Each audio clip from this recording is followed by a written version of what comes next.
Hi, thank you. I'm really nervous. Okay, questions. And I have a rampage request.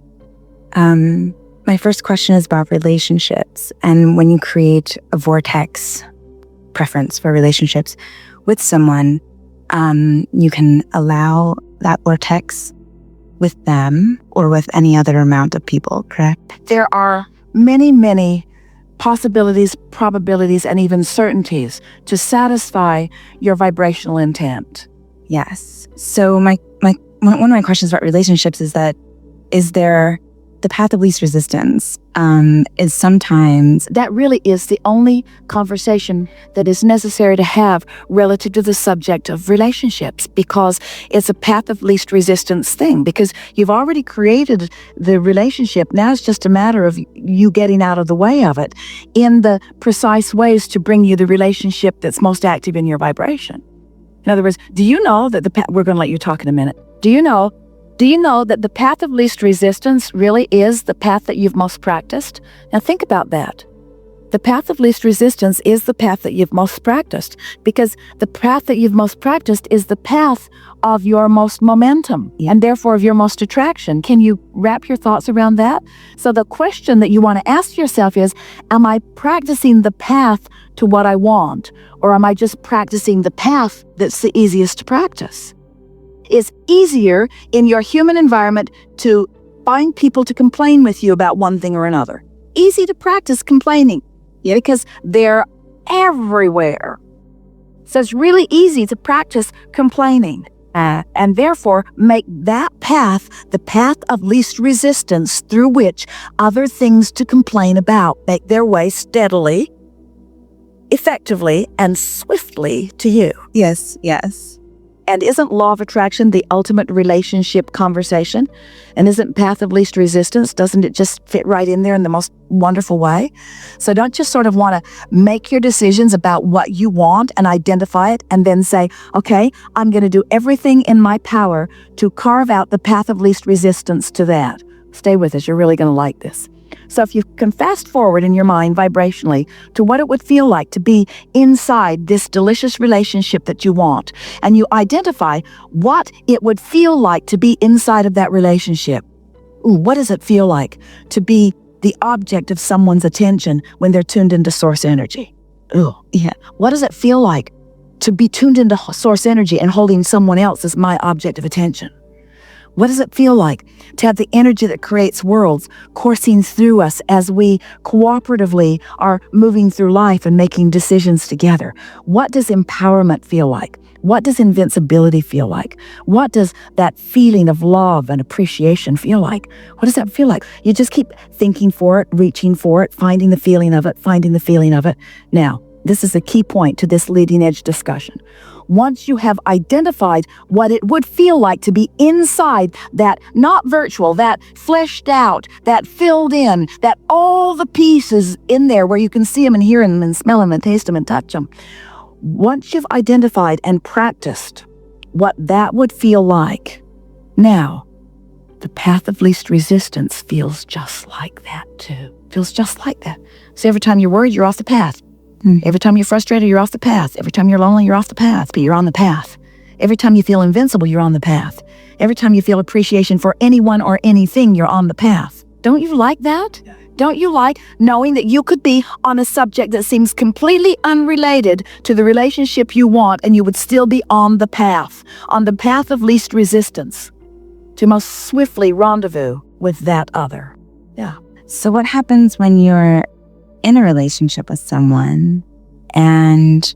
Well, you could be right smack dab in the middle of a relationship and still on your path to the relationship you want, because almost nobody's in a relationship that they want. You're so annoying in all of these ways.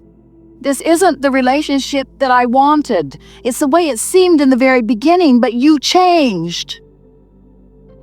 You see, that's really an important thing to understand. The relationship that you want is often with the person you're already with. But you haven't found the path of least resistance. You're on the path of most resistance. You're critical, you're picky, you're moody, you're not choosing your discs in the way you mean to. You're practical, you're hardworking. You're efforting. You've got your nose to the grindstone. You're trying. You're seeking closure on issues. You're clarifying. You're poking it with a stick all the time, trying to squirt a little better out, and a little better out, and a little better out.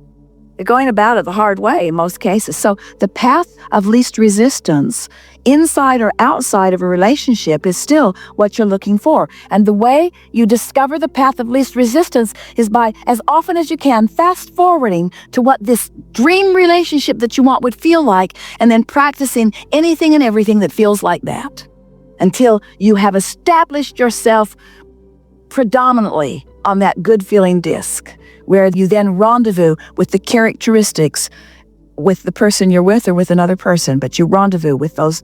And you see, it's really interesting. When you practice it to what you might want to call perfection, and then law of attraction says, yeah, we see you there, and we see that one way over there. Doesn't matter how far away they are, because vibrationally is the only thing that matters. But proximity-wise, they're not on your radar because they're somewhere else. But now that you've established this, the universe is going to establish a path of least resistance to bring you right to each other. And since you practiced it relative to that subject and that subject and that subject and that subject and that subject, when it's standing right before you, you recognize it. Ah, I know you. I remember you. I've been practicing you for 27 minutes. So what happens if the universe matches you up with someone who's a match to the highest vibration that you've been consistently holding? And that, I guess it's just not up to you whether that person is the person that you're currently in a relationship with or whether that person is someone else. Well, the only reason that that could be is if the universe has matched you up to something that isn't what you're really reaching for and what you really want, because what's in your vortex is. What's in that high-flying vortex that you've been accumulating and creating and evolving for all of these lifetimes. If what you say has happened, you're not on that disc, you're on one of those other discs, because the universe is always matching you up with what's predominant with you. And sometimes it's helpful to have something like that happen in order to sharpen your resolve to focus yourself emotionally. That's really what this whole conversation's about. When we're talking about focusing yourself vibrationally, we're talking about focusing yourself emotionally, emotion out of it. This is the most significant thing that we'd like to say to all of you relative to the subject of relationships. The path of least resistance to the relationship that you want is not on the topic of that relationship. We'll say it again. If you have a relationship that you want, and maybe you've identified the individual, and maybe it's conceptual, the path of least resistance is clearer. The pipes are more open when you're appreciating your walk in nature, or you're enjoying the beauty of your planet, or you are savoring this delicious meal that you are eating, or you are listening to the magnificent music that is turning you inside out, or you have meditated yourself into a place of non-thought. In other words, the path of least resistance isn't on that efforting toward that end that you seek, because that end that you seek has already been established. So your singular work is to open up the path of least resistance, and you do that by doing stuff that feels good to you. So if you heard us right, that means no one should go to work tomorrow. Now, we don't really mean that, but we'd like you to find ways to make your work a path of lesser resistance too. But anything that is causing you to bind up, to clog up, to slow down, to complain, anything that's evoking conversation from you that doesn't feel good to you while you're speaking it, those are indicators that you've got your path of least resistance clogged up with other things, and you don't need to do that. That's the thing that's so interesting. You don't need to do that. We think we've convinced you for the most part that you don't need to do that. Now you've just got to figure out how you're going to spend your day. And if we were standing in your physical shoes, the way we would do it is we'd start it out as best we could, and if we find ourselves falling to a lower vibration, we just laugh about it and say, well, something like, isn't that the way it goes? And I'm in the process of doing a better job of maintaining my frequency there. And maybe in some sense I'm crashing and burning a little bit, but at least I'm doing it consciously, and that's a really good thing. Now, is there anything that I could do right now that would make me feel better right now? And sometimes there is something that you could do right then and now that would make you feel better. What if it's that you want to be, that it's easier to get in the vortex when you're alone? But then that rocks the boat in terms of the relationship, saying like, I'll call you and...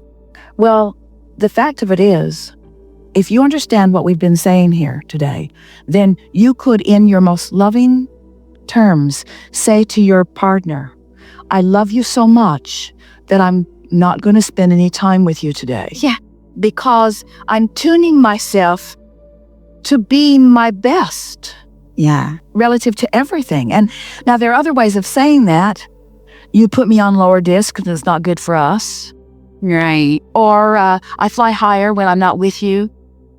Or when I first met you, it looked like we were going to fly high, but now I've gotten to know you. My mind isn't strong enough to overcome the reality of you. It's easier for me to live a very conditional love with you because if you would change just these 27 things about yourself, then I could spend more time with you. But since you seem to think that you have the freedom to choose for yourself, you are willing to be everything that I need you to be, then I've got more work to do.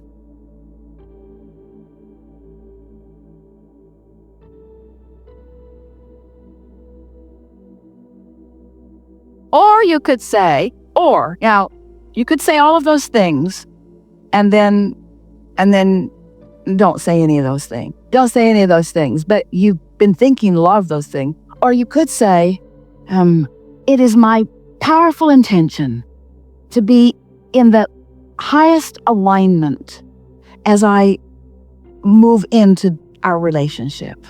And you make it easy for me at some times and not so easy at others, but ultimately, I don't want to make it about you. I want to make it about me. So I'm just going to tune myself as best I can so we can have the most fun that we can have. And most others would like hearing that from you because the opposite is what they're usually hearing. You need to do something different than what you're doing so that I can feel better. And believe me, you want me to feel better.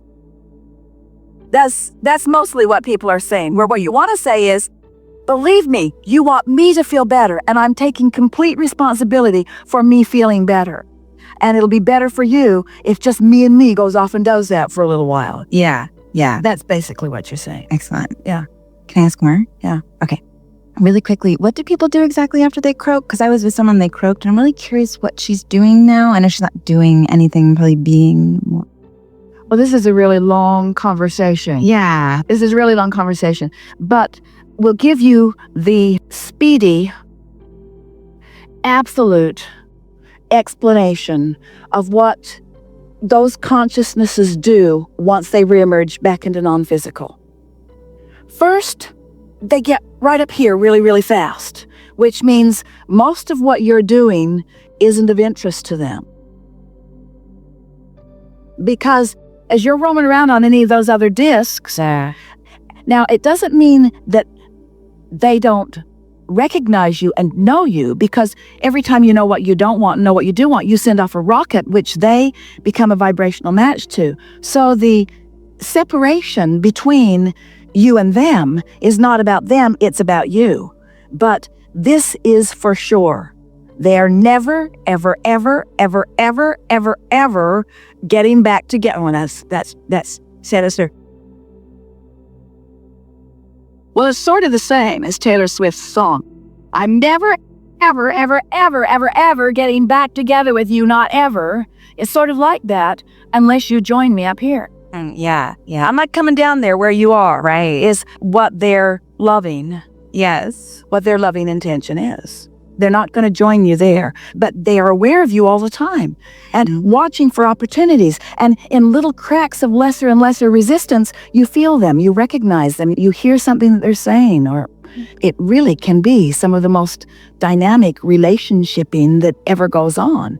And when you find that higher frequency and you maintain it consistently, now there's no separation often, a lot of the time, between where they are and where you are. And now, with that broader perspective, having just been in a relationship with you where they know what you're doing and what's of interest to you, they can add specifics to the work that is now yours from that broader perspective. Is a huge advantage.